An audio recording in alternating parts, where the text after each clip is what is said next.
This is episode 439 of Wheel Bearings. I am Sam Abu-Al-Samad from Telemetry. And I'm Nicole Wakelin from Test Miles and many other places. And Robbie this weekend is taking a weekend off with his wife and dogs, hanging out at a cabin somewhere in Sonoma and enjoying what is at least definitely much warmer weather than either you or I are experiencing right now. It is so cold. So we had like the warning, don't go outside, dear God, people, you're all going to die. Cold warning because there was a wind chill combined with the fact that when I left the house at 6:30, it was just 2 degrees. And when I opened the garage doors and the wind hit me, I was like, oh my gosh, I'm dying. It was so cold this morning. when I went to walk the dogs about 8:30, it was about 5, and it's up to about 17 now. Let's see. I think we're supposed to get decently warm. See, it did get up to 33 on yesterday. So it's winter when you're hey, it's 12 right here now. Yeah. I mean, downright balmy, right? Jeez, it's the thing in New England or in Michigan when it's super super cold and you've been dealing with single digits or low teens, and all of a sudden it's 30. You're like, wow, it's like it's only 30. It's still cold. Put your jacket back on. Yes.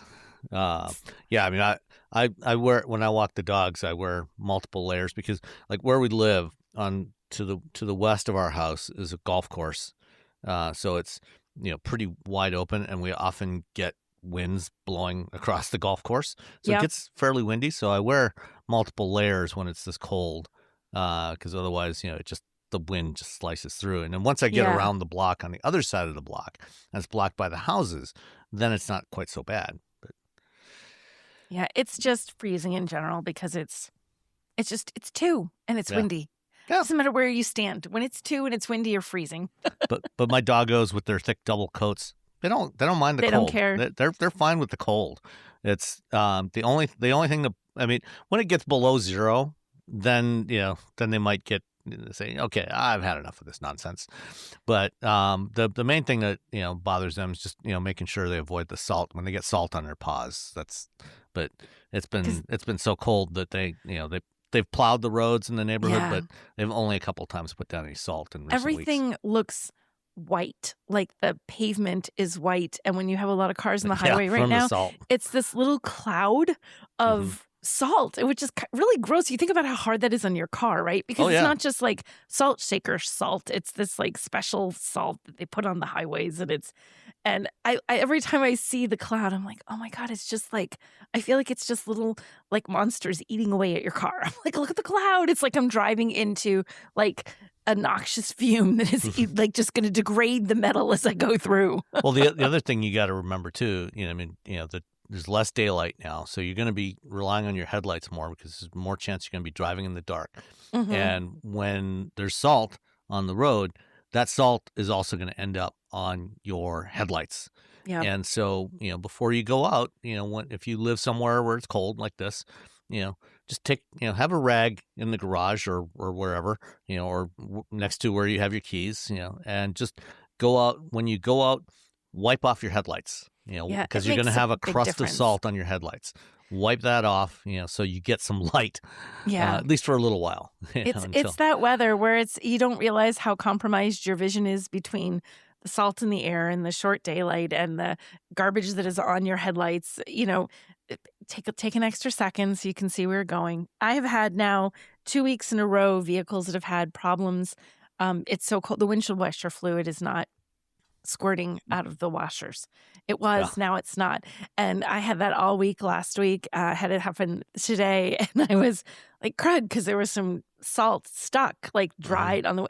I'm like, I can't see it. Literally, I'm grabbing a handful of powdery snow from the snowbank before I drove away, and I threw it at my car windshield, and another handful, threw it at my car windshield, and then I used my wipers. I'm like, well, that's got to hold all the way to Boston today. Yeah. What was it? I think last week. I think it was one thing when I had the Mazda CX-70, which I'll talk about in a little bit.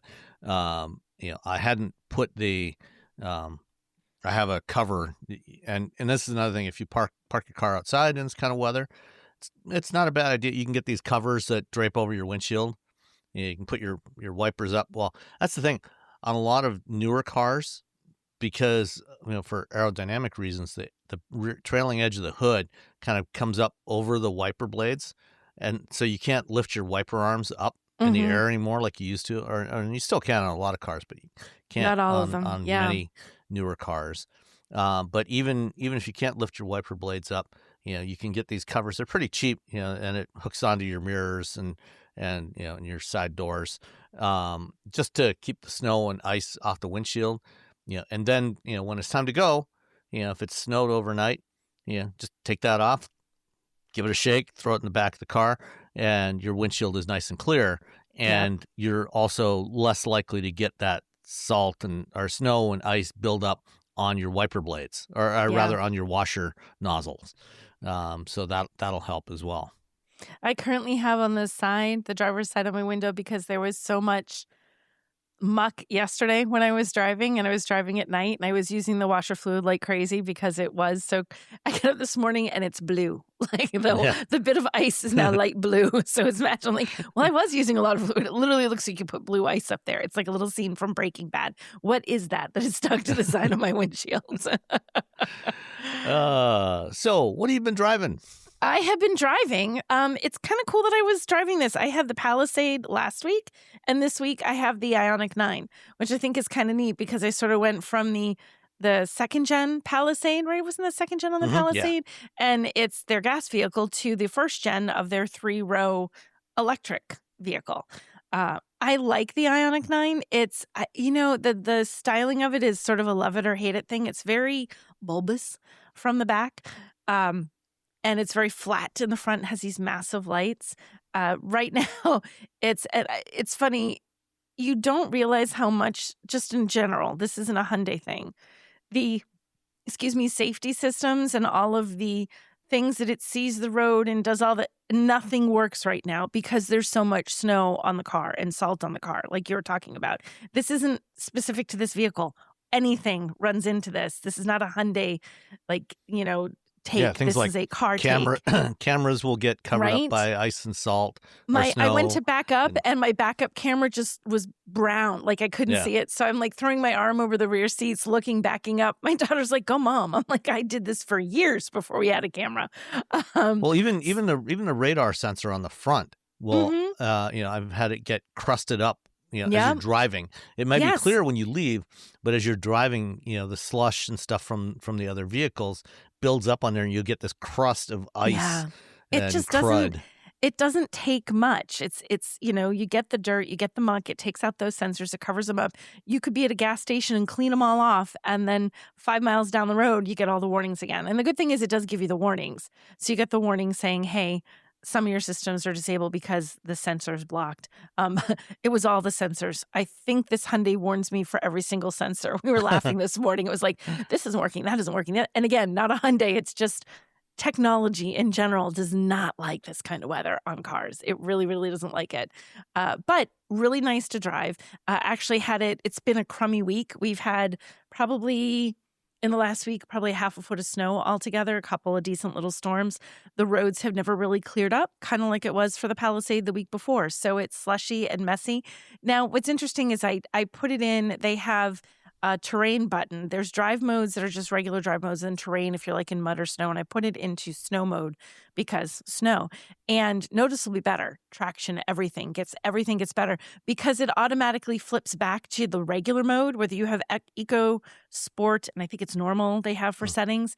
If you have whatever you have it set to in there, every time you turn the car off and on, it goes back to that. So I was getting in and out of the car in the snow, and then I'd start to pull out. I'm like, why? Why is this having trouble? Oh, wait a minute.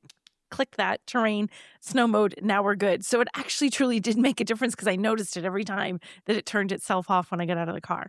So it was fine driving, even in that. I always feel like the sketchiest thing is not when you're driving in the middle of a really big storm, because we all try and avoid that, right? When there's 1.5 feet of snow actively falling. It's right after the storm, or when you're trying to drive out of a driveway or from like a parking lot into traffic, and there's just a little bit of slush and snow still left on the road. And if you're not careful, you think you have plenty of time to pull in front of that car, and you don't, because your wheels spin a little bit, you lose traction a little bit, and suddenly you're doing that because you're cutting it much closer than you intended to. This did a really good job of avoiding that. It really was good at pulling out. It was I could see people getting stuck. I could see people like having that moment of panic as it took them an extra 2 seconds to get out. I didn't have that happen. When I put it in snow mode, this thing was fabulous. So I really did enjoy driving it. And I am driving the all-wheel drive performance calligraphy. So this is pretty much the top trim. There's a calligraphy. I think there's one other special trim, calligraphy design or something above this. Yeah. But this is basically a top trim. It is all told $77,540. Do you want to take a guess on destination on this? I'm going to say $1,495. Okay, this says, gosh, and my thing is blurred. It looks like it says 1,200. Wait, gotta do math. 4, 5, 6, 7. Yeah, 74, 75, 76, 77. It looks like maybe it's 1,800. Oh. Either way, it's more than what you thought. But Okay. you win because Robbie's not here. So, but this has everything. The cheapest version of this that you can get is about $59,000. The most expensive is $76,500. So there's a pretty good spread. That cheapest one, though, the least expensive, is rear-wheel drive. Once you get out of that S, you're in all-wheel drive all the way up, and it takes a jump to $62,700. So not an inexpensive car, but this is a 3-row. This is an EV. It has, plenty of power. It's got 303 horsepower in some of the trims. It's got 422 in what I am driving right now. So it is more than capable of getting out of its own way. Plenty powerful. That quiet EV thing, the instant acceleration you get from an EV. Charging times, they say like 10 to 80% is about 24-minute at a 350 kilowatt charger. 10 to 80% in about 40 minutes if you're using a supercharger, because it has the NACS built in. The Tesla charging port is built in. I have an adapter, so I didn't charge it at a Tesla. I just use a little adapter, charge it at the house, super easy. It does say, and I keep on, you might be able to turn this off, but when you plug it in, it's like, it takes a second and it's like, vehicle is now charging. And every single time it said that, it freaked me out. To turn that off. It's a little bit like voice of God. You're halfway in the house and you're like, okay, thanks. Yeah, it's quite loud because we have the same thing on our EV6. They have it on all the Hyundai, Kia, Genesis vehicles, and I'm pretty sure there's a setting where you can turn that off. I'm sure you can turn it off. I just didn't play with it. But I guess it is good too, because then if you somehow maybe you didn't really plug it in and click all the way or something, you know what I mean? You would notice that it didn't say that and think, wait a minute, am I really charging my car? 3 rows. It has 6 or 7 seats depending on the setup that you have. Plenty roomy. We have these lovely little captain's chairs in ours. My daughter loved them. She said it was nice and roomy. Plenty of cargo room. It has a great big infotainment screen. There's like a 12.3-inch infotainment screen and a 12.3-inch digital instrument cluster, but they're in that one display. So it has that illusion of being one giant screen, which I think is such a nice, clean look. I like it when they do that. Just so you don't have like 2 separate blocks. It's like one nice thing across the dashboard. So I like it overall. I mean, it was really comfortable. Has heated seats. Mine had like heated seats, heated steering wheel. You've got second row heating controls. You've got heat for them. Like, it's got all of the things that you could possibly want. It also has that ergo motion driver's seat that kicks in when you've been driving for so much time. I love that. I've just said, like, now 2 weeks in a row, I've had a vehicle with that. I'm like, dang, I thought this was silly, but now I'm finding I love this. Like, it's just so nice. You don't realize, I think, sometimes that you've been sitting and your body gets tired of sitting. And then that happens, you're like, oh, that was a nice little, like, massage. Thank you. Just kind of get your spine moving around a little bit. Kind of just like, that's nice. And I didn't have to, go schedule an appointment for a massage. Car's just like, I feel like you need this, and does that, which is kind of cool. So I liked it. We were talking about, because this is something interesting. It's freezing cold, right? It was literally 2 when I left the house this morning because I took people to the airport, and it was 5 when I got back. So I was watching the miles per kilowatt hour. Am I saying that right? Yeah. And it was about 1.7. And I was asking Sam, because he is an engineering man, it's freezing cold weather. It used almost half the battery going back and forth to Boston. But is that 1.7? Do you think that's good in the conditions that we're having right now? Under the current conditions, yeah. I think for a big vehicle like the Ioniq 9, I think that's, and especially with the calligraphy, which has the bigger wheels and tires and everything. So there's more rolling resistance. That's not an unreasonable number to expect. So I'm just pulling it up here. Let's see. So the official rating, EPA rating for the Ioniq 9 all-wheel drive performance, which has the same tires that are on the calligraphy, it's 40 kilowatt hours per 100 miles. So that's about 2.5 miles per kilowatt hour. Okay. That's the official EPA rating. I think in real world driving you can actually do a little better than that. You can get closer to 3, which is fairly typical for a large 3-row vehicle like this. But yeah, I mean it's cold. You're going to have the heater on. You've got more rolling resistance, on the Yeah. with the slush and everything on the road. The air temperature, actually, the air is more dense. It does make a difference. Not a huge difference, but it makes, has an impact. So all these things add up. And, even if you're driving a gas car, you are going to notice that your fuel economy is significantly worse. Well, I think that's really important. When it's that Say cold. that again. Even with a gas car. Yeah, any vehicle. Your Right? fuel economy is going to be probably, in these same conditions, your fuel economy is probably going to be about 25 to 30% worse than normal. And that's just, that's physics. There's no way around that. It's not exclusive to the EVs. I think when we notice it and when it gets talked about so much on EVs is I'm going to bet that most people don't know exactly the miles, like how big their gas tank is and how many miles they necessarily get per tank of gas. You don't worry about it the same way. People get nervous in EVs. So you look and you suddenly say, well, you see it saying instead of having 200 miles of range, you have 150. You panic. You don't see it so vividly in a gas vehicle. And I don't think you notice it, but the same thing happens. Right. And people are still, so used to, okay, your fuel gauge gets low, pop into a gas station, fill it up, you're on your way again. Right. And if you're driving an EV, if you're charging at home, if you just plug it in every night, you're going to start the day with a full battery anyway. It's not going to be an issue. Yep. You are going to use more fuel or more energy, regardless of whether it's a liquid fuel or electrons, you're going to use more. As an example, we were talking just before the show started, or before we started recording, we've got a Kia EV6, which is same basic architecture as the Ioniq 9. Same type of motors and same battery architecture, just not a little bit smaller. And when the weather was warm in the fall, we were, my wife, who mainly drives it, was getting about 3.7 miles per kilowatt hour with it.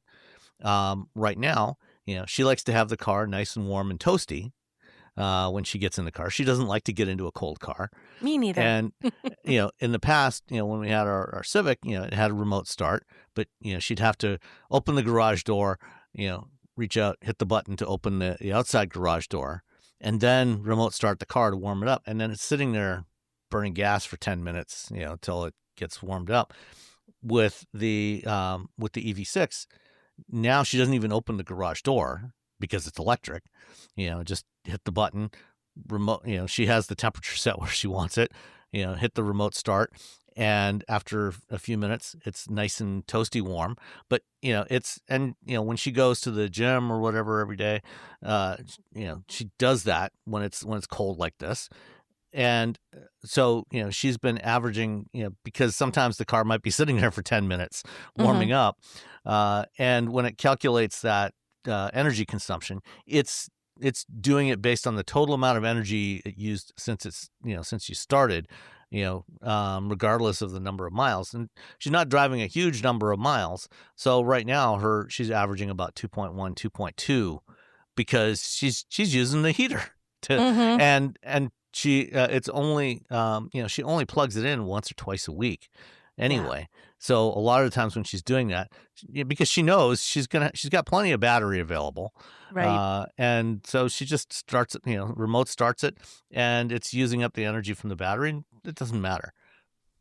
So yeah, it really doesn't. It's It was still good. It's freezing cold. I still got back and forth to Boston, had just over half the battery left in this. Yeah. I plugged it in when I That's go what, out roughly later about an today. hour or so to It's the airport it's from about your an house? hour each way, not quite an Yeah. hour each way. 6:30 in the morning on a Sunday when it's freezing cold on Super Bowl Sunday and everyone's getting ready for their party. No one was on the road, so zip, zip, zip. Maybe like 45 minutes each way. Yeah. So yeah. So I mean, it was perfectly fine. So So an hour and a half of driving, with the heat on, you used half the battery.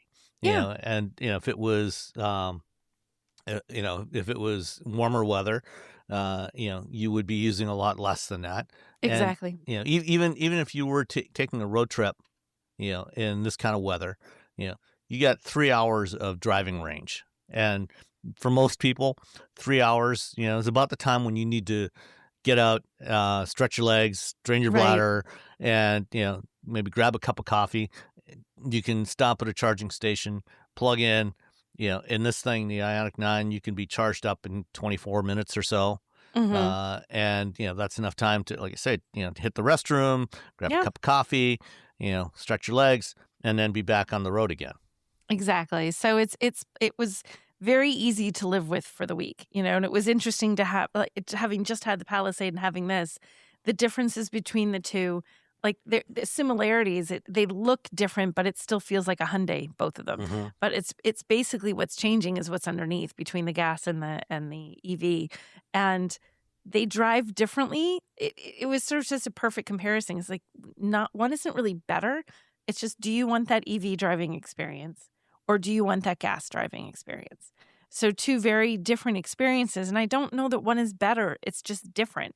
It's like, do you want an SUV or do you want a sports car? Well, it's not that one is better than the other. One suits your life better. Oh, a sports car is absolutely better. I mean, you're wrong there. Okay, Sorry. fine. But you know what I mean? So Yeah. it was great driving this. Unless, of course, you have it to was- haul a bunch of people, then Then the sports car is not going to work. And this is also great too, because my daughter was home. So there were three of us, and one of her friends was with us quite a bit. So there were 3 or 4 of us, and it was a nice, comfortable, easy car to put people in and driving around, and had their luggage on the way to the airport this morning. So yeah, so I enjoyed driving it, even though it was an EV in freezing cold weather. Yes. And best part is, it started every time you got in it, right? Every single time I got in, just push a little. Although that's weird. Okay, can I call that out? So the Yes. start button on this, poor Russ got in. He had to move it out of the way when he was snow blowing the driveway, and he comes in the house. Who How the designs a heck do you start start button this like this? This is stupid. It's on the stock, the gear shift and the start button are on the same thing. So when you look at the stock that the gear shift is, maybe 3 inches down from the edge, there's a rectangular or square button, and you push that button and that starts the car. And if It's you kind of don't- hidden behind the steering wheel. Exactly. If you don't know it's there, you sit down, especially depending on how you sat down, how you have everything adjusted, and you're looking like, where is it? That's what Russ did. He's like, who does that? And I'm like, Hyundai. And Kia. Yeah. Kia Kia. started it with the EV9. Yeah. They were the first ones, That's right. The EV9 was the first one to use that arrangement, and then Hyundai copied it on the Ioniq 9, and I think it's on something else it's too. a little odd. I mean, it's not like a problem, but it's an odd placement, and it is one of those things that you really have to kind of look. Like, even when I know where it is, and I'm still tipping my head a little bit, like, where is it? I don't want to just play around and hit the car out of gear or whatever. So yeah, so that was the one thing I really wasn't keen on that. Yeah. Going back to the price for a moment, you mentioned the price was about 77-ish thousand for this one, which is a fully loaded one. Everything. For comparison, a Volvo EX90, which I think is really a pretty comparable vehicle. It's similar in size, similar in range. Actually, probably even a little bit. I think it's got less third row room than the Ioniq 9 does.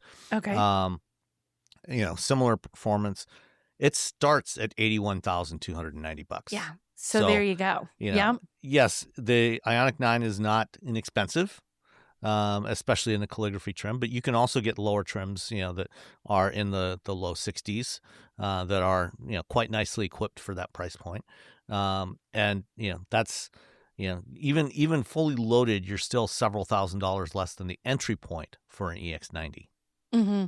Yeah. So it's, when you're looking at the price, like, there's an element of like, oh my gosh, it seems so much, but it's not in the grand scheme. And I think that's part of the thing to remember, Yeah. And, there are more 3-row electric SUVs coming to market. And that's all I'm going to say about that for the moment. There are more coming. There's more competition coming to this segment.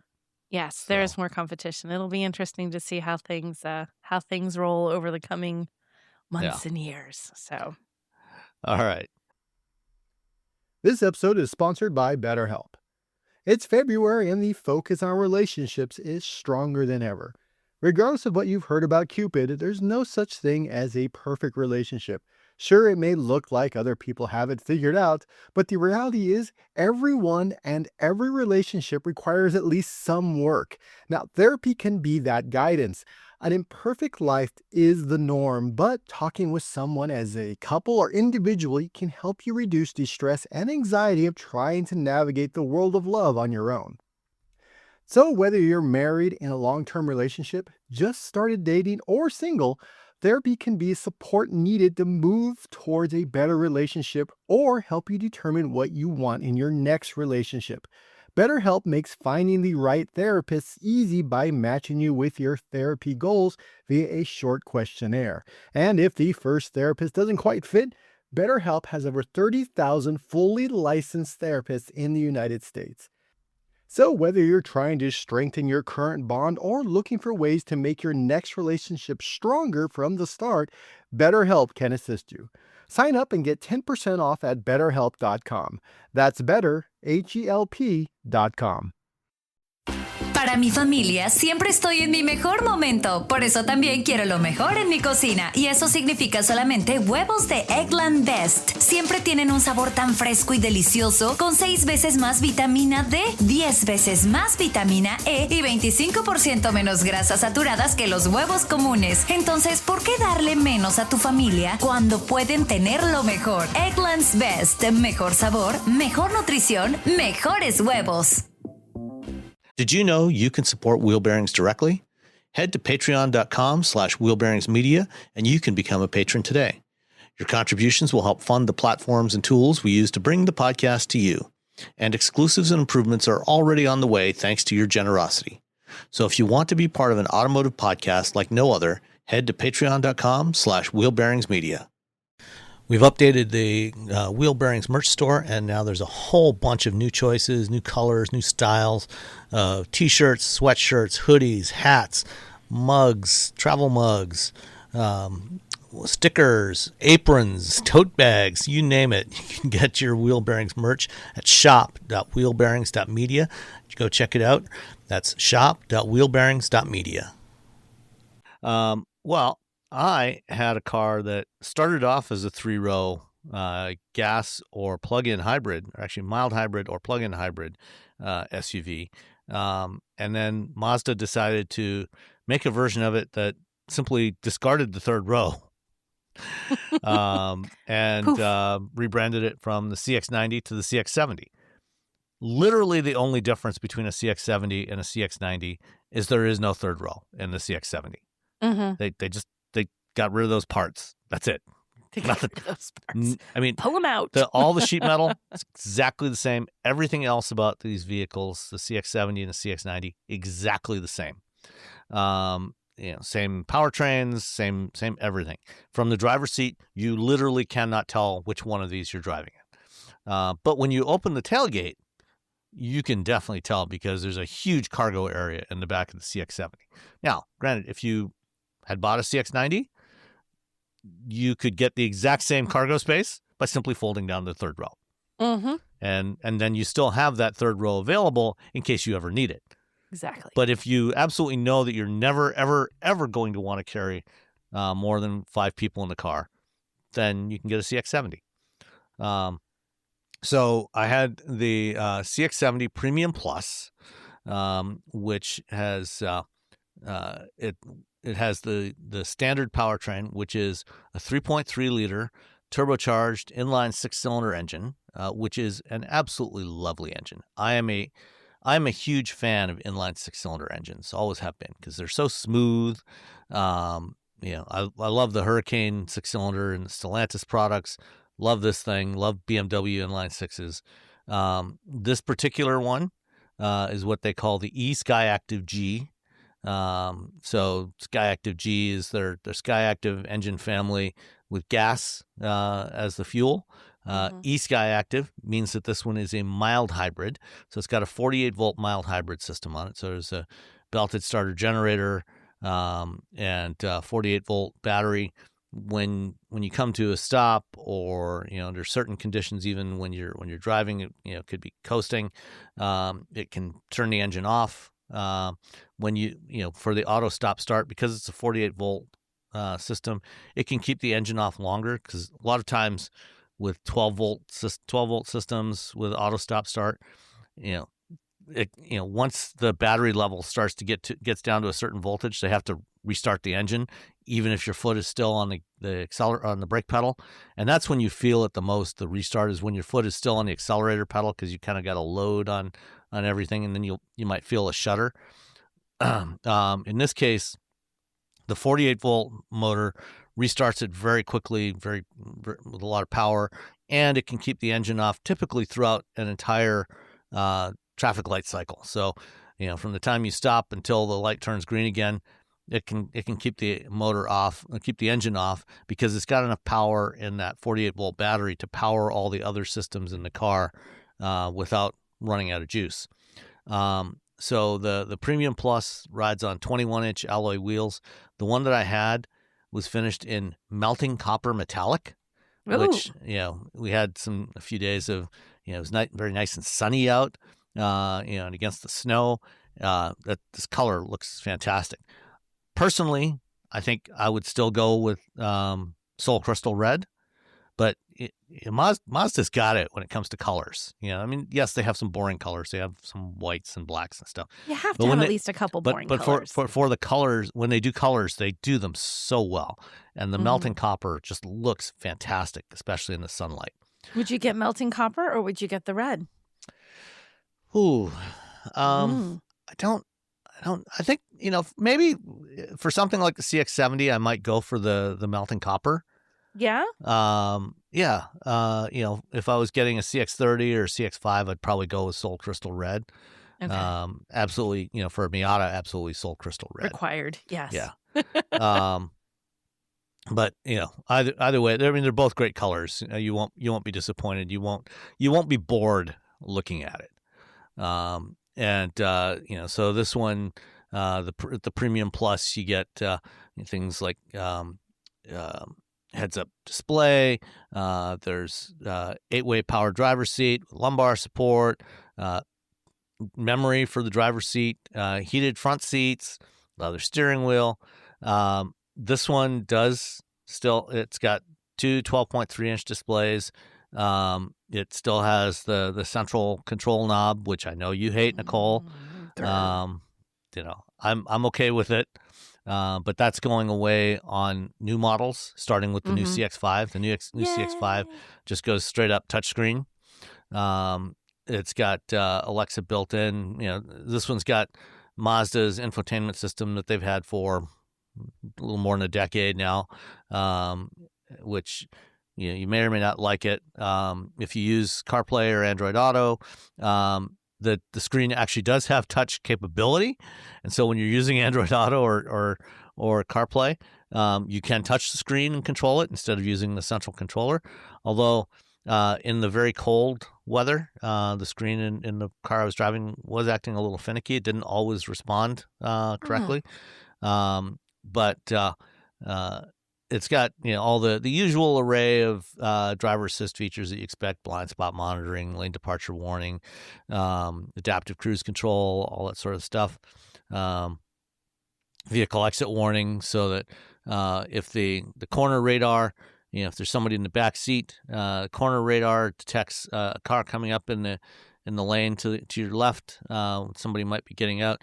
You'll get an alert before opening the door. So if you don't open the door in somebody's path, the mild hybrid system was pretty transparent. Didn't really cause any issues. Never felt the start and stop was pretty seamless. You don't really notice it at all. The CX-70 with this engine has got 5,000-pound towing capacity. It's got their sport. It's got their drive modes with sport, off-road, and towing. This is not a car to be taking off-road. It's got it's running on all-season tires.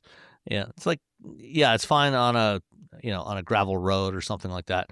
This is not going to handle any trails of any notable difficulty. So there's an off-road mode, but you're probably not ever going to actually use it on this thing. I genuinely enjoyed driving this. I mean, as typical of Mazda, it's even for a larger crossover vehicle, SUV, it's got quite good driving dynamics. I mean, to the extent that I could explore them in these kinds of winter weather conditions, but I have driven it before in dry weather, and it's really nice to drive. Good balance of ride quality and handling, and responsiveness. Plenty of performance. The 280 horsepower for a 3.3 liter doesn't sound like a lot, especially when you compare it to the Hurricane. The Hurricane is 420 or 550 horsepower, depending on which variant you get from 3 liters. But you are not going to be disappointed with the performance of a CX-70 or CX-90. And basically, everything I'm saying here applies equally to the CX-90 because, as I said, third row seat is literally the only difference. Yeah. The grand total on this one came to $51,945. Guess at the delivery charge? I'm going to go $1,495. You are very, very close. You're off by $35, $1,530. Okay, which is that's kind of an odd number. I mean, $1,530. That is a weird number. Yeah, not sure where they came up with that one, but whatever. Whatever. Not a lot of options on this one. As I said, it's the Premium Plus. This is the highest trim level, so all weather floor mats, cargo organizer. And then for $150 and $100 each, and then $595 for the melting copper paint. And then everything else is included standard on the Premium Plus. It's rated at 24 city, 28 highway, 25 combined. Again, in this cold weather conditions, I averaged about 23, which is actually pretty good. Better than I was expecting. So it's this is if you're looking, and like all recent Mazdas, it's got a very surprisingly premium feeling interior to it. The materials, the colors, the fit and finish is really outstanding. And I think when you for $50,000 or $52,000 in this case, including destination.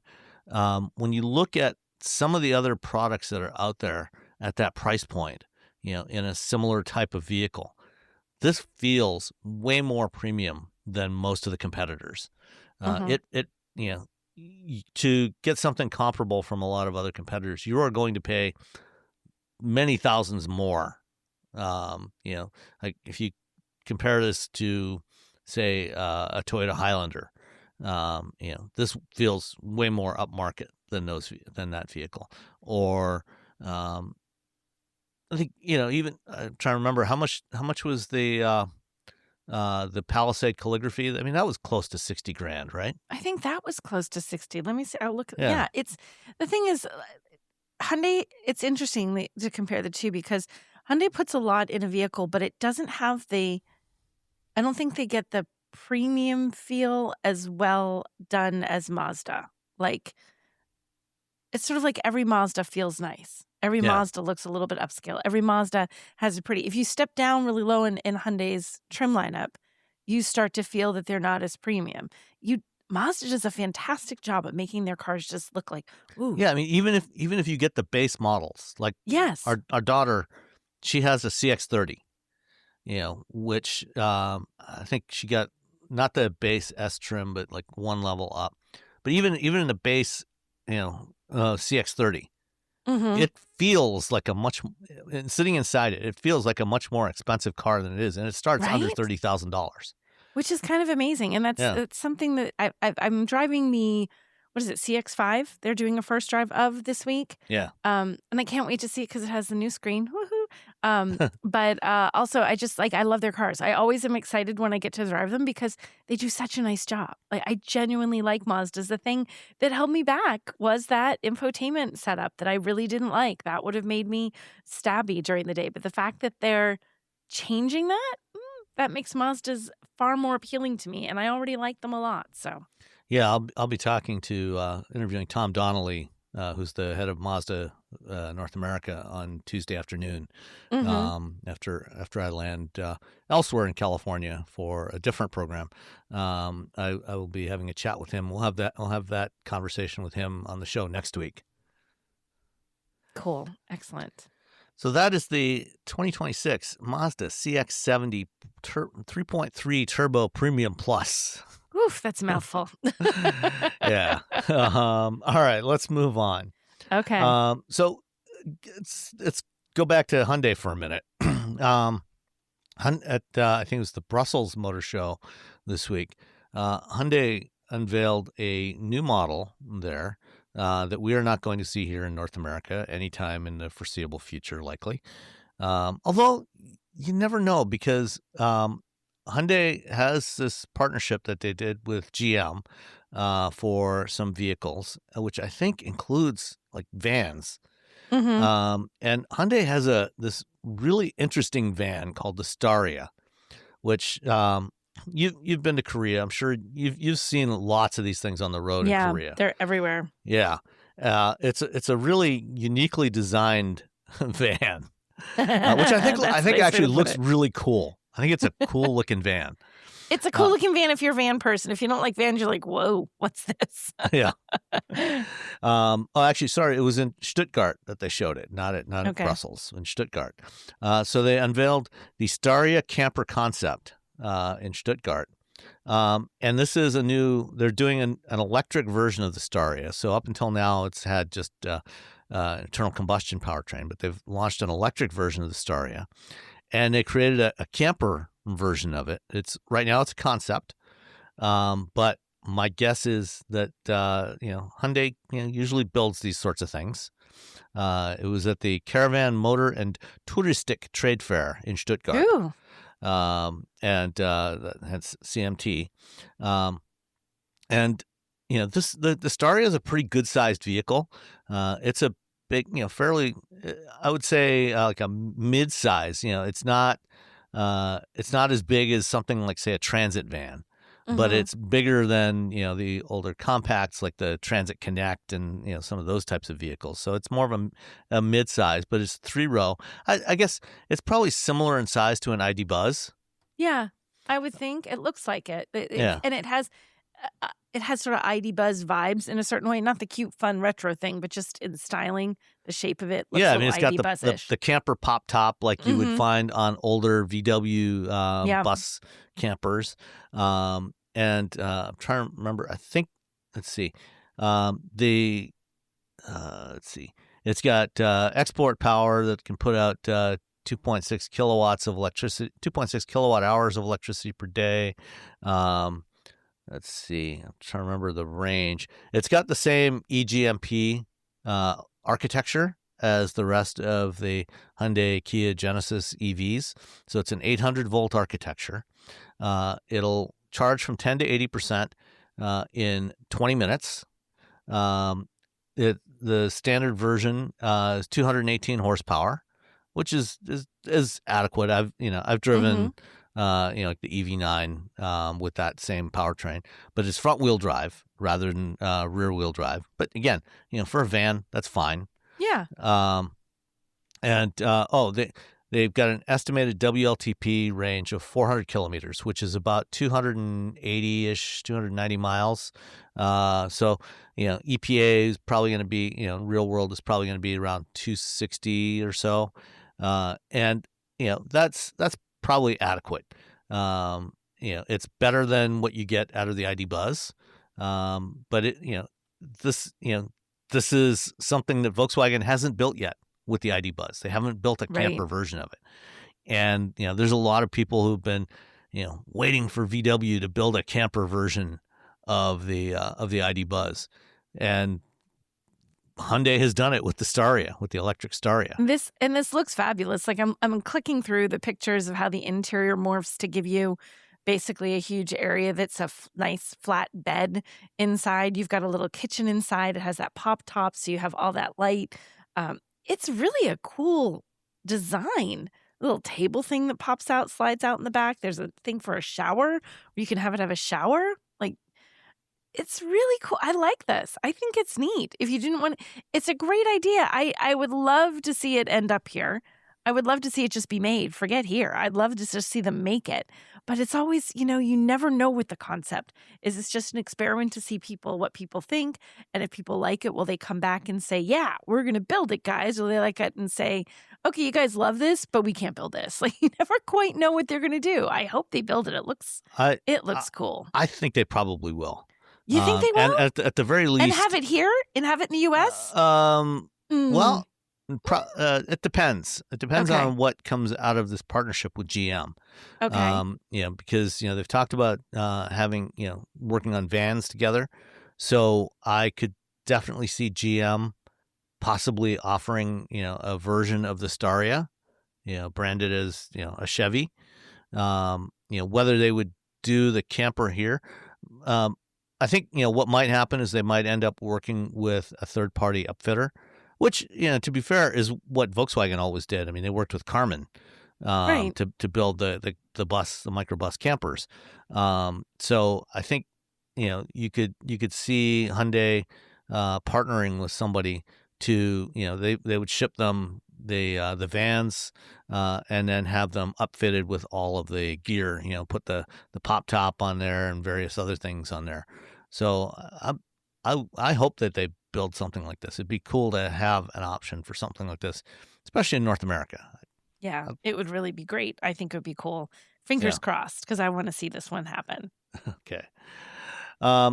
We have previously talked about China and their ban on hidden door handles. And this past week, they made it official. They published some regulations. Where is that tab here? So the page that I've got linked is in Chinese, but if you use Google Translate, it gives you a pretty good translation of it. And there's some that I haven't been able to find the full regulation, anywhere yet. I was trying to get a hold of it somewhere, but there are some interesting details, in terms of how they're doing this. But let's see, some of the things that they mention in the regulation. So the system has to be designed to ensure that in the event of an irreversible restraint device deployment, so that would be like an airbag, or a power battery thermal event while the locking device is in a locked state, so the locking device being the door handle, the non-collision side door can be opened without the aid of tools via the outside door handle. So, if you get hit on the passenger side, the driver's side doors have to be able to be opened, or vice versa, without using any special tools. And then, in addition, each door handle, except for the tailgate, there has to be equipped with an interior door handle with a mechanical release function. So no electromechanical switches on the door handle. There has to be some sort of mechanical release function there, and it has to be in proximity and readily visible to the vehicle occupants. So you're not searching around. And we've talked about this before, like on the Tesla or the Rivian R1s. There's a panel in the rear seats. On the front seats, they have the mechanical latch like literally 2 inches from the button, which is just ridiculous. Why bother with the button? And then in the back, there's actually a panel that you have to pop off. So it's not even visible. There's a panel on the door that the rear seat passenger would have to pop off and then pull on a cable to get the door open if the door loses power. So that has to be readily visible, not hidden. And then one thing that's not, one thing that's not clear from from the information I have been able to find, they give some dimensions. So there's some minimum dimensions for the door handle that somebody from the outside of the vehicle has. They have to. So you can't make it too small.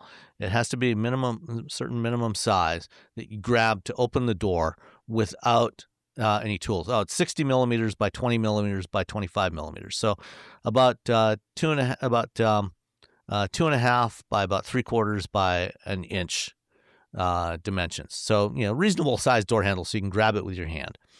The one thing that is not clear, they want to get rid of the electrically actuated door handles that have to pop, that you need power for them to pop out. Oh, the pop out thing. Yeah. Right. But like, for example, on our EV6, it's got, the door handles are flush. If you get the top trim levels, like a GT or a GT line, and the same is true on the Ioniq 5, it's got the same door handles. GM's got this on the Cadillacs, so it's a pivoting door handle. So normally it sits flush with the door panel around it, and it's pivoted at one end. And on the lower and mid trim levels of the Hyundais and Kias, it's not electrically actuated. It's a mechanical handle. On the top trim levels, when you walk up to it with the key in your pocket, the handles will automatically pop out. But you can also do it manually. You just push on the one side where the hinge is, and the other side pops out, and you grab the handle. It's a little finicky. It's more so than just a traditional door handle, but you can get it open fully mechanically. It's not clear from what I've been able to find if that type of handle would actually be allowed. Oh, okay. The Tesla Model 3 and Model Y also have the same type of door handle where you push it in on one side and the handle pops out. And again, not clear if that's allowed. I was talking to, who was I talking to? I think Dana Hall from Bloomberg the other day about this. She was doing a story on this. And she asked, it's like any chance of, U.S. regulators following this lead and doing this. I said, in the current environment, the current political environment, almost zero chance of having similar regulations here. However, they sell 27 million vehicles a year in China and 16 million in the U.S. last year or so. China is by far the biggest market in the world. And anybody that wants to sell cars in China is going to have to design their door handles to meet those Chinese regulations. And the other thing is, this goes into effect January 1st, 2027 for any new vehicles. And so anything that's already in market, they've got like a couple of years leeway before they have to redesign. But anything new launching from January 1st next year has to comply with these regulations. So basically, because China's doing this, the rest of the world is going to have to follow suit. The automakers are gonna follow suit because they're not going to design two completely different door handle systems for China and everybody else. It makes no sense. So they're going to design to the biggest market out there, which would be China. So so we're going to see, whether we mandate it or not, we're going to see some of this. We're going to get better door handles. We're going to get better door handles. Yes. I'll be curious to see what Rivian does with the R2 and the R3, how they change those. I know. It seems like it's funny because it's 27 that it takes effect, which is a year away, but that's not really that far. Less than 11 months. Right? And that's not like, you're like, oh, that's a long time. That's plenty of time. Not when you have that's actually a very short amount of time. In China, I mean, they have, to be fair, you're right, short China's product quicker. cycles in China. Yeah, they have really short product cycles, but still, that's a lot. It's a big change. Seems like door handles should be so easy, but they're not. Well, I mean, it's part of the safety system. So there's a lot of work you have to do to validate it. Because door handles get used a lot. Yeah. So it's got to the mechanism has to be able to survive a lot of usage cycles and. Yeah, exactly. So I think it's a good thing. Yeah. I find the pop out door handles and electronic door handles to be finicky at times. I actually hate the pop out.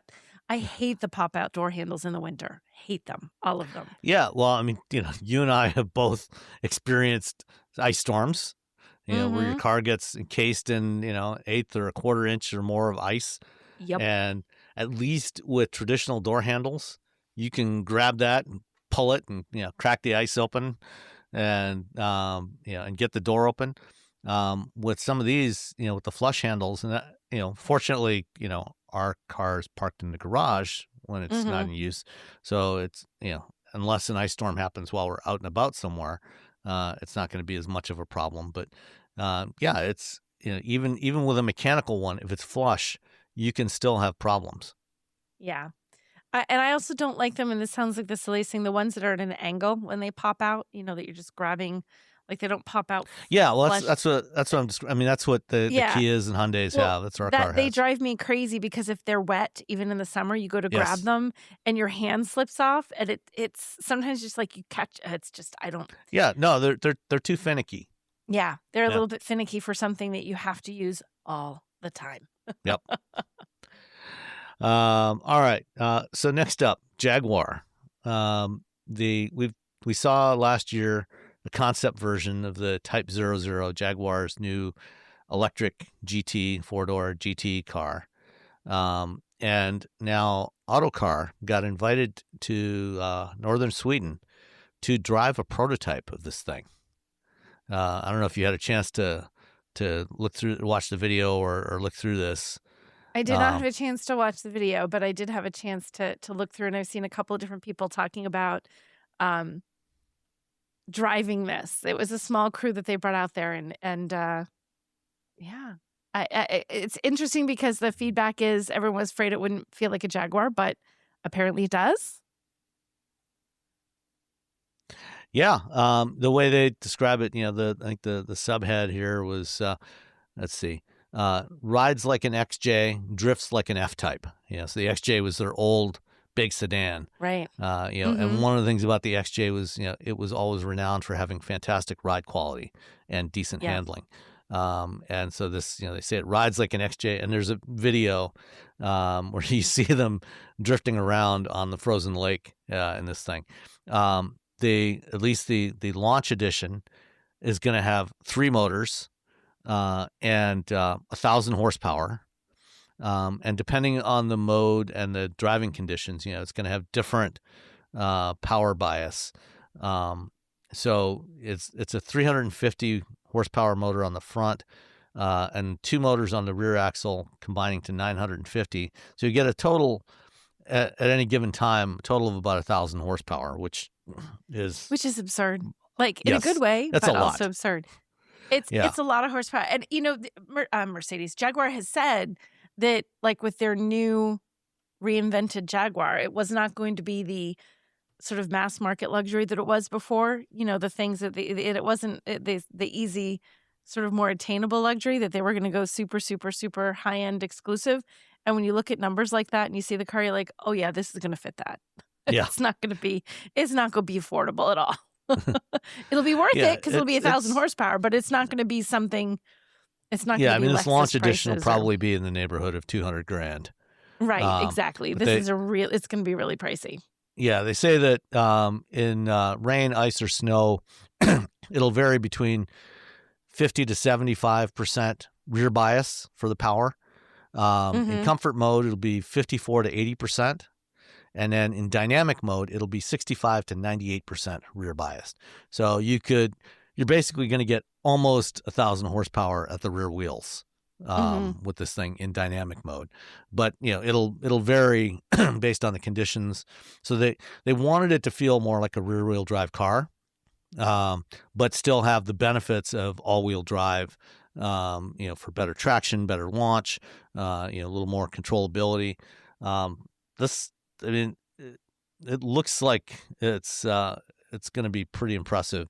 Say 120 kilowatt hour battery, a range of about 400 miles on the EPA cycle, 430 miles on WLTP, I'm looking forward to hopefully get to drive this thing sometime in the next year or two. It looks really amazing. I mean, it really does. I think everyone was very skeptical about what Jaguar was doing the original ad campaign that came out when they were announcing the new Jaguar was somewhat less than well received. Yeah. So to see them coming through like, okay, here's an example of what we're actually building. Here it is. Get inside, take it out, drive it. It's like, okay, well, wait. So I think we're going to all have to rethink a little bit now that we've kind of seen the actual product happening. Yeah, and when you look at, I mean, the car they were driving was still wrapped in camo, but you can see that it's basically the design we saw on the concept. Same proportions of the concept. There'll be some details that are different, but overall it looks like that concept. And I would agree. You can see a lot of the concept in it. Yeah, late summer. Yeah. So coming all right. soon. Yep. So, other automakers have had challenges when it comes to EVs, particularly our friends at Stellantis, as you are well aware, Nicole. Mm-hmm. Yes. Anyway, Stellantis this week made a couple of announcements. They are doing a reset of their business. We already know, they canceled some programs, delayed other programs, for North America, they put priority on putting a Hemi or a Hellcat in almost everything that they can. And then once they do that, then they'll start launching other stuff. And one of the things in this announcement, they talk about, we've kind of known about for a while, is under the prior leadership of Carlos Tavares, the planning, the product planning and everything was much more centralized in Europe. Basically, Tavares and his team decided what was going to be built. And now they are giving more autonomy back to the various regions where they operate. Hence, what we're seeing right now here in North America under Tim Kuniskis, where they're using the knowledge that they have in the various regions where they operate, of their customers, what their customers want and need, or at least what they seem to want, not necessarily what they need, to try and get products that are going to be more appealing to their customers. And as a result of this reset, they are taking charges of 22.2 billion euros, or about $26 billion. Ooh.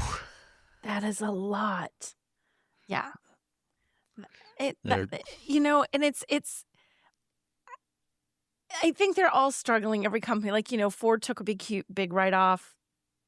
Ford was $19.5 billion. $19.5 billion, which also billions with a B. It's a lot of money, and I think they're all kind of struggling with that. And it comes down to a significant shift and, in some ways, a reality check about what they can and can't do with EVs and what consumers are interested and willing to buy right now, not in 5 years or 10 years or 15 years. Regulatory changes, got all sorts of changes, with just the winds of the United States at the moment and how things change. So I feel bad. It's sad because you're like, man, that's tons of money. And companies that are struggling more with it, I think, like Stellantis, I would feel like they're struggling more overall, and their quality perceptions. It's like, oh, goodness, guys. Okay. Yeah, well, and this is, I mean, they actually provided a breakdown of this 22 billion euros, of some, where some of this money, what some of these charges are for. So 14.7 billion was for realigning product plans with customer preferences and new emissions regulations in the U.S. So that's reducing EVs, bringing back Hemis and Hellcats. That's a big chunk of that. And then 2.1 billion was related to resizing of the EV supply chain. So again, EVs, including total of approximately 700 million euros in cash payments expected to be paid over the next 4 years. So this is about when automakers do deals with their suppliers, they get pricing based on expected volumes, and if they don't meet those volumes, they will often end up going back and renegotiating those deals. So the more you sell, the better piece price you get from your suppliers. And this happened back in 2009 or 10 with Toyota when they launched the previous generation Tundra. It did not sell as well as expected. They had done their parts pricing with their suppliers based on expected volumes of 250,000 units a year. They were selling closer to about 100,000 at the time. And so they went back and repriced everything, and it ended up costing Toyota quite a bit of money. So in this case, with their EV suppliers, a couple of billion euros for that. And then one of the interesting items here, $4.1 billion due to a change in estimate for a change in estimate for contractual warranty provision resulting from the reassessment of the estimation process, taking into account recent increases in cost inflation and deterioration in quality as a result of operational choices, which did not deliver the expected quality performance, now being reversed by the new management team. So basically, they had, again, as part of the accounting process, they have to estimate, okay, how much are we going to be spending over the life of this product on warranty costs? And they realized their warranty costs are substantially more than what they estimated, and they're adding another 4 billion euros to that to account for that. And a lot of that is here in North America. Not all of it, probably there's some in Europe, but most of that is here in North America. When you think about the how things went with, like they just stopped doing all the plug-in hybrids, and the number of recalls and warranty things that had to be done on that, which do you know how many times your Wrangler has been recalled? I've lost track, and he loves it. Like Russ would not change it for the world. He loves having that car, but the battery has been fully replaced in it. The hybrid battery has been completely yanked out and put back in. Various components have been yanked out and replaced. Thousands of dollars in warranty covered, all covered, like they're all warranty stuff. But it's sort of a never-ending thing. And you think you multiply that by the number of those vehicles that they sold, there's a lot of warranty and recall costs that they have eaten on this. And that's just what I know from having my own vehicle. And, of course, the poor Swagoneer had its whole share of issues as well. So it's just been... There's been a lot of cost there, and it's interesting. I think about that warranty thing, and it's like there's so many people that behind building these cars. There's so many engineers. There's so much smarts. There's so much experience, and yet still they've had such a hard time. They've had such a hard time of late. Yeah. Another part of this, a separate announcement that came out at the same time, is that Stellantis has a couple of joint ventures in North America for battery production. One was with LG. They had a joint venture factory in Windsor, Ontario, to produce batteries for future Stellantis EVs. That one's called NextStar Energy. And then they also have a separate joint venture with Samsung in Kokomo, Indiana. They, as GM and Honda and Ford have recently done with their joint ventures, they are winding those down. They have sold their stake. Stellantis has sold their stake in NextStar Energy to LG Energy Solution. And I heard somewhere, I haven't seen confirmation of this, but I heard somewhere that basically they're handing it over to LG for like $100. And, they invested several billion in building this factory. Yeah. Really? Yeah. Again, I haven't seen confirmation of that, but that's the number I saw published somewhere. Wow. But LG is going to convert at least some of the capacity at that plant in Windsor to producing, can you guess? What? Energy storage system batteries. Oh, God. For data centers. Of course. Yeah. That's what they did at the expansion they did in Holland, Michigan. Yeah. They converted that from EV batteries to energy storage. That's what Ford's doing in Kentucky, and GM's doing that with some of their capacity down in Spring Hill, Tennessee. So, by the way, I'm Googling your $100 thing because I'm like, that sounds absolutely insane. It's not. So the Detroit News, That's where I saw it. Yeah. yeah, actually has it in there. Stellantis on Friday sold his 49% stake in a Canadian battery plant for $100. Yeah.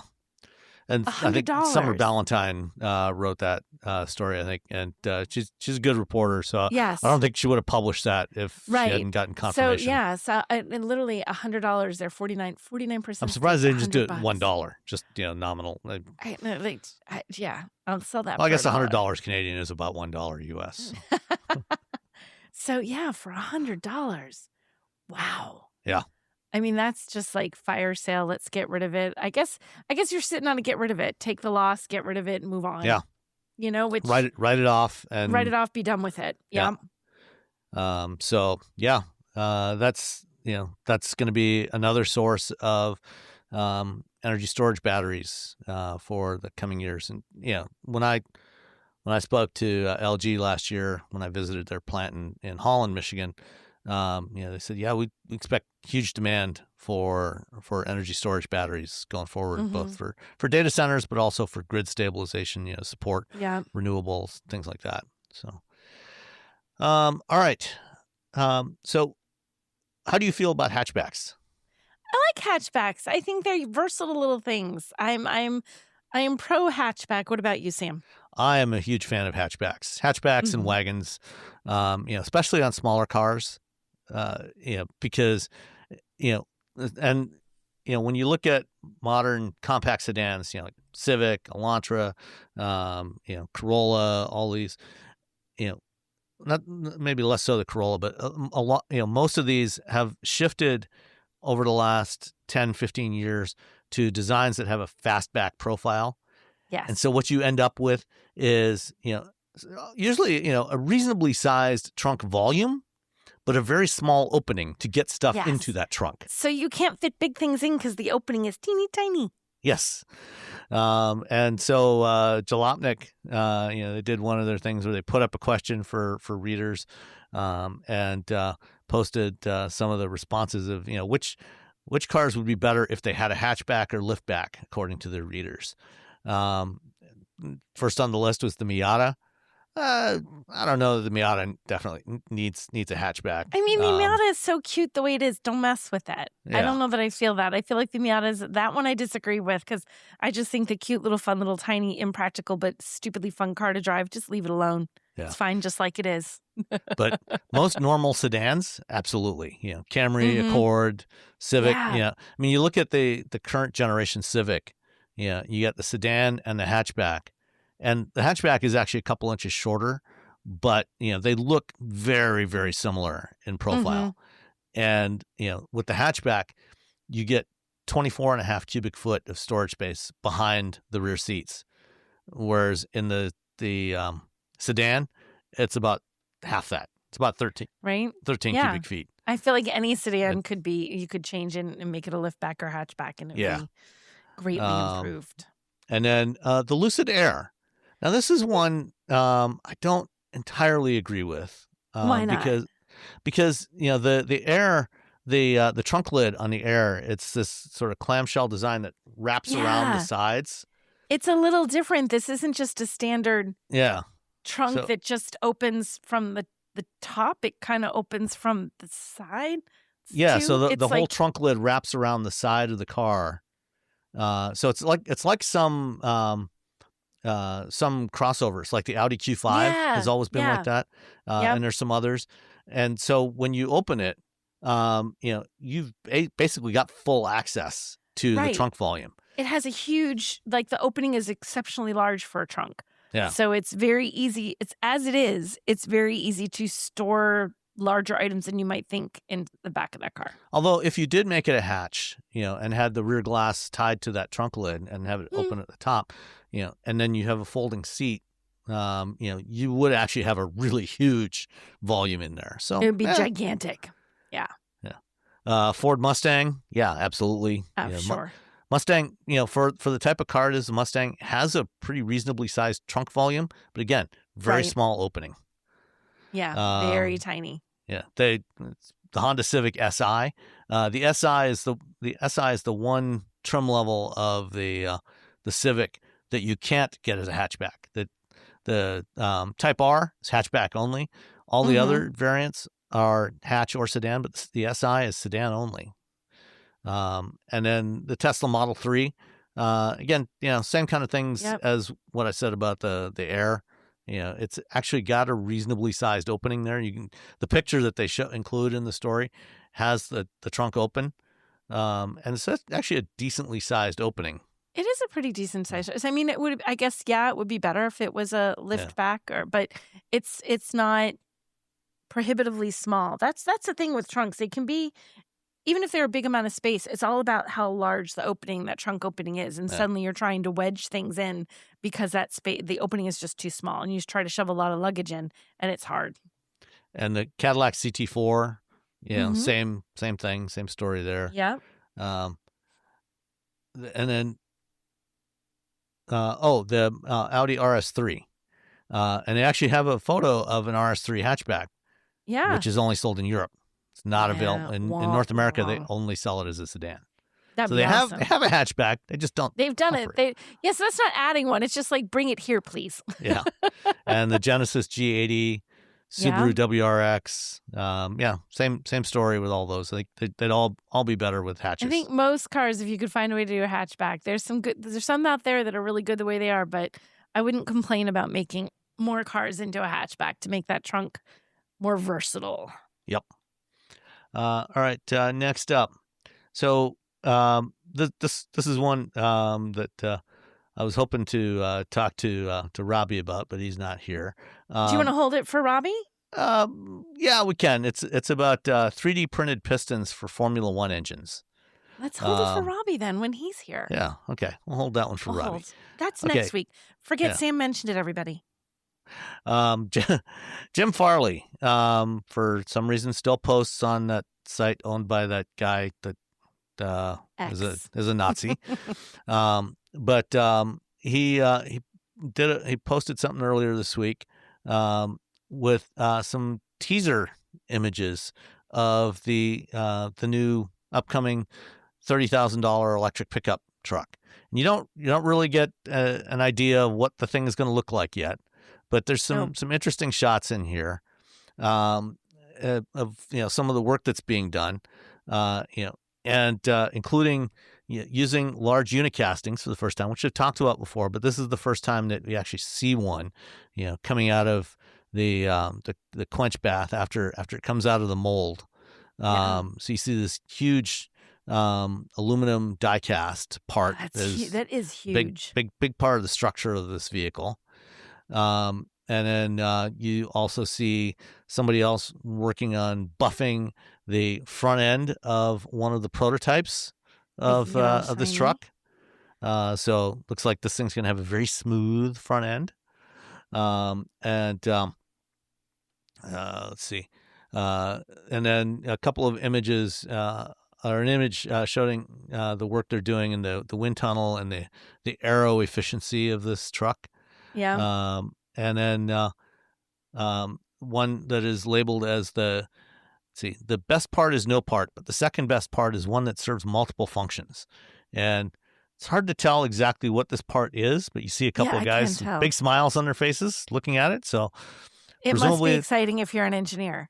Yeah, absolutely. Although in the background, you can see a little bit of what is presumably the front casting, part of this truck, and front. Yeah, the front. Right. Yeah, it's the front.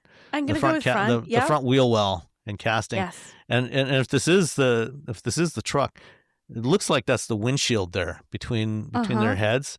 It does kind of. It's really sloped back quite a bit. So it's going to be a very interesting truck to see. It does look like a windshield. You're right. Been promised we'll be seeing more of this in the not too distant future in the next few months.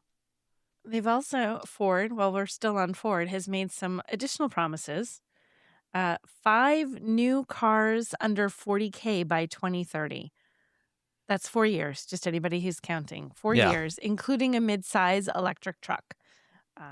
Which and is it supposed to says start they at will- 30. Yes. And it says the 5 new models will be across our lineup of cars, trucks, SUVs, vans, and it will be multi-energy, which means no one powertrain. Yeah. So gas and hybrids and plug-in hybrids, presumably. Well, we know there's going to be at least range extenders coming to the F-150, but that's probably not going to be under 40 grand. No, But I wouldn't think.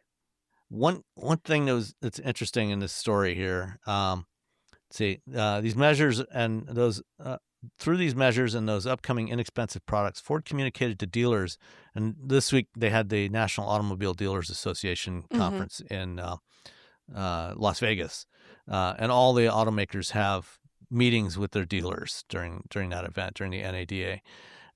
Ford communicated to dealers that it intends to retain 70% of Edge and Escape customers and keep them from shopping elsewhere. So the Edge already went out of production more than a year ago.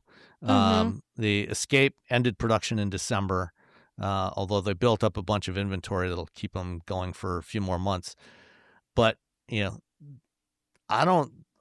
have a hard time seeing how they're going to retain 70% of those customers.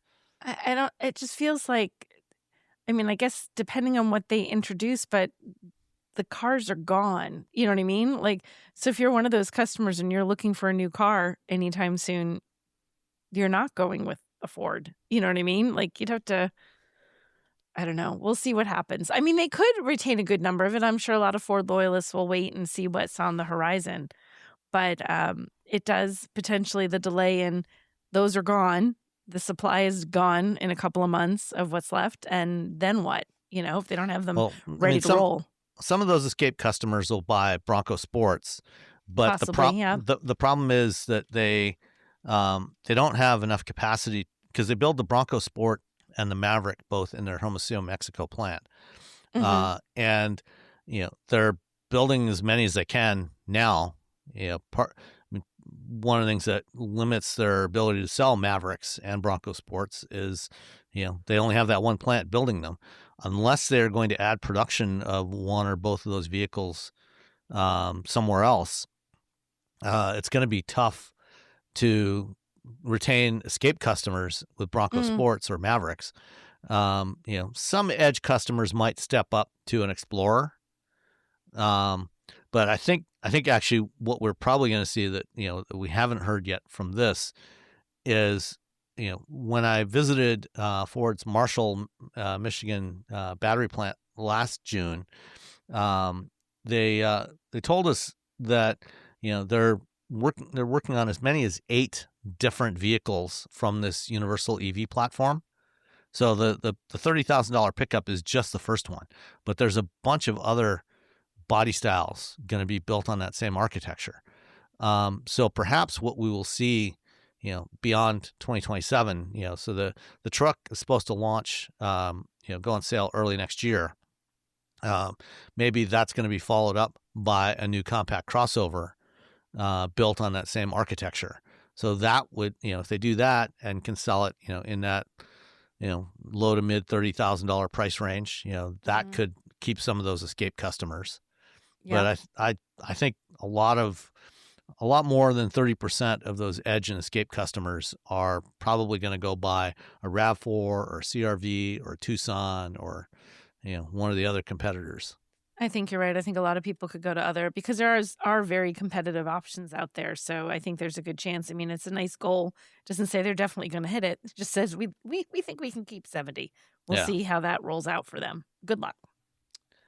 And then Apple saying that they're looking at allowing customers to use third-party chatbots, AI chatbots, with Apple CarPlay.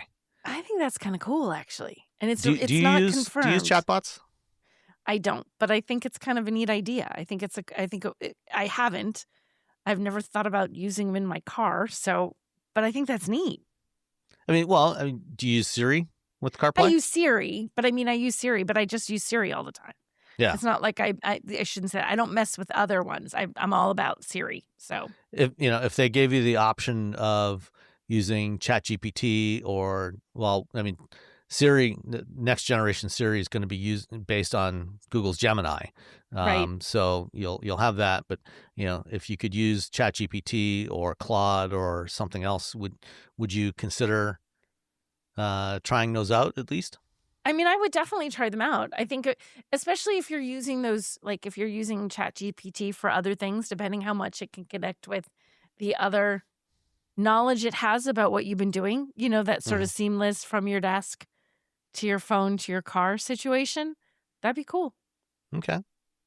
What about you? No? I'm more skeptical of these chatbots. I still, when I play around with them sometimes, and they often come up with nonsense responses that Correct. sound very plausible but are not actually accurate. But sometimes or Siri helpful. does too. Sometimes Siri gets a little confused. Yeah. Like I feel like I don't know that they're better or worse. I don't know. I don't think I've used them enough to say that. But I mean, occasionally you ask Siri a really reasonable question, and you get back like, "I'm sorry, I was asking for a bakery, and you told me what the temperature of the sun is. How did I get that?" Sometimes it gets really confused. So. Yeah. So did all the others. So Yeah. none of them are that great. I think you just got to pick your poison on that front. Yep. All right, and then the last item is one that you put in here. Yeah, so you want to talk about that? I wanted to add this. So, NACTOY, North American Car Truck Utility of the Year. It's one of their things was that they we wanted to have a scholarship as part of our sort of mission, and we don't make money, and so when we have money, we decided we should have a scholarship. So we worked with the SAE, the Society of Automotive Engineers, Robbie's turf, to come up with a scholarship for automotive journalism, design, and engineering innovation. The scholarship application period is for the month of February, so it closes on the 28th.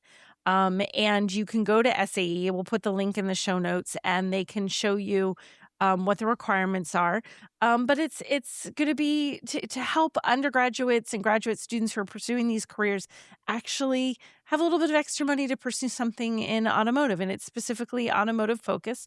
There's going to be 2 scholarships each year, one for automotive journalism and one for automotive design and engineering. So we'll also support the job that Sam and I do, which is the automotive journalism, and the job that Sam did, which was automotive engineering. So I think that's cool. And so it's open to spread the word. If you know a student, if you're in education and you know somebody, go check it out, share the news, get it out there. Because we want to give away some money to a worthy student. How's that? Sounds good. Yeah. It's always good to help out people that are trying to get educated, Exactly. to do the career that they want to do. Yeah.